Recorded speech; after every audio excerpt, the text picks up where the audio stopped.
Hello, everyone. My name is Brad Scalis, and I'll do my best to keep this short, but that's going to be hard for me because I have a lot of passion for what we're doing here today. That passion comes from representing parents who have been falsely accused of shaken baby syndrome. I'm here as evidence as their attorney. Just like Jeremy said, what's happening here in Robertson's case is not an isolated tragedy. It's a systemic failure. Because child abuse pediatricians in children's hospitals all over the state and really the country are still using shaken baby syndrome. They're still using it to destroy families. Now, my clients, these parents, they're not on death row like Robert, but they're experiencing the same nightmare of having their children taken away from them based on a theory. And that's what shaken baby syndrome is. It's just a theory. It's a theory that's never been replicated by modern science. In science, if you can't replicate something, then you can't trust it.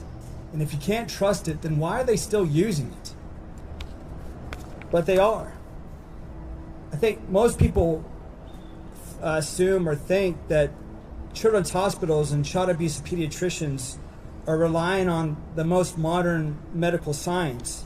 The truth is they're not. They're not. And I think the public is slowly beginning to learn this one case at a time. And we are fighting these claims one case at a time, one family at a time. And that's what's led me here today. And I'm here today to tell you that it doesn't matter if they're using the terminology of abusive head trauma or shaken baby syndrome. They're still using it and they're still destroying families. And they meaning child abuse pediatricians in children's hospitals, they ignore medical evidence, they ignore medical science in order to continue using this theory called shaken baby syndrome. But I don't ignore the evidence in my cases. I don't ignore the medical science in my cases. And that's why we're winning these claims that's why we're winning these cases against this claim. Because we don't blindly accept their theories anymore. We don't blindly accept shaken baby syndrome anymore. And that's one of the differences between now and back then in Robert's trial, is that now we fight the hell out of it. We fight the hell out of shaken baby syndrome.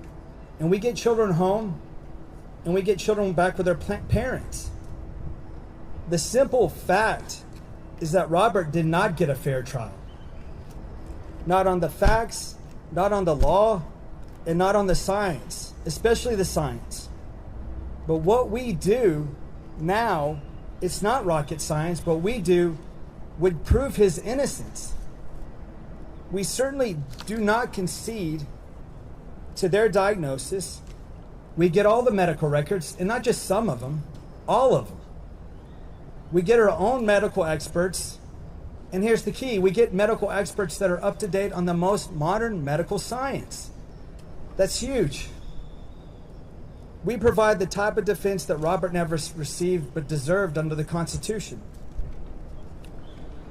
The fact remains is that there's parents all over this state that are going into children's hospitals, and the most modern medical science and the Constitution are not following with them. This year, 2025, I had a case come out of the very same hospital that removed Nikki Curtis's life support. That's Robertson's daughter. The same hospital that removed Nikki Curtis's life support 20-something plus years ago. This very same hospital, this very same children's hospital, accused my clients of abuse in this recent case. And they used the exact same theory they used against Robert. But see, they call it abusive head trauma now, right?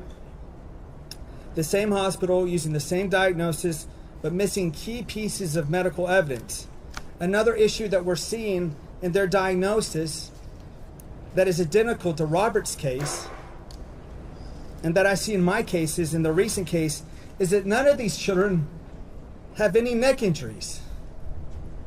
But they're still working from the diagnosis of violent shaking.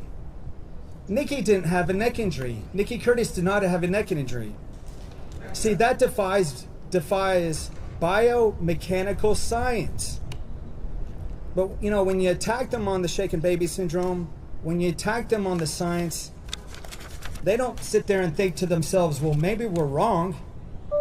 They just changed their diagnosis to blunt force trauma. They're doing the same thing in Robert's case now. They'll change it to blunt force trauma despite there being no external injuries or any substantial head injuries. It doesn't matter to them that the medical evidence doesn't support shaking or blunt force trauma.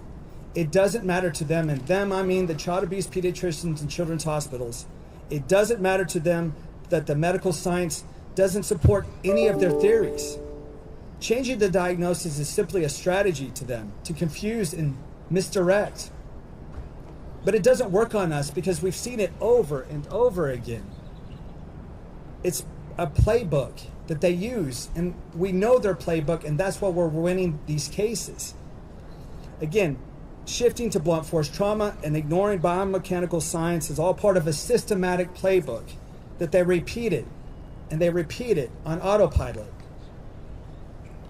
And the truth is that they're using this playbook to kill a man, to kill Robert.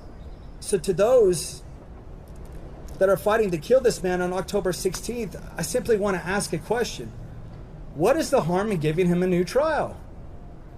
Because if you're right about Robert, if you're right about the medical evidence, and you're right about the medical science, then what is the harm in giving him a new trial? The only harm I see, is not giving him due process and not giving him a new trial. Because if we kill this man in the face of this medical evidence and in the face of the medical science, it'll be a stain on our state that will never go away, ever. And history will look back on us and say, what the hell were they thinking? If we kill this man with what we know today, right now, it will mark the end of modern times in Texas. And not because the world stopped spinning, because we turned our backs on science, on due process, on justice, on the values that we hold, or that we claim to hold as a democracy, as a civil society. Thank you.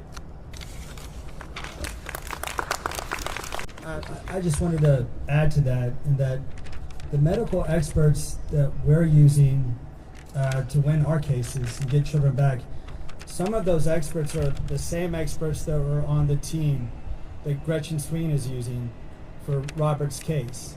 So we're definitely using experts that are qualified, specifically in areas of pathology and biomechanical engineering. So that needs to be noted. Thank you.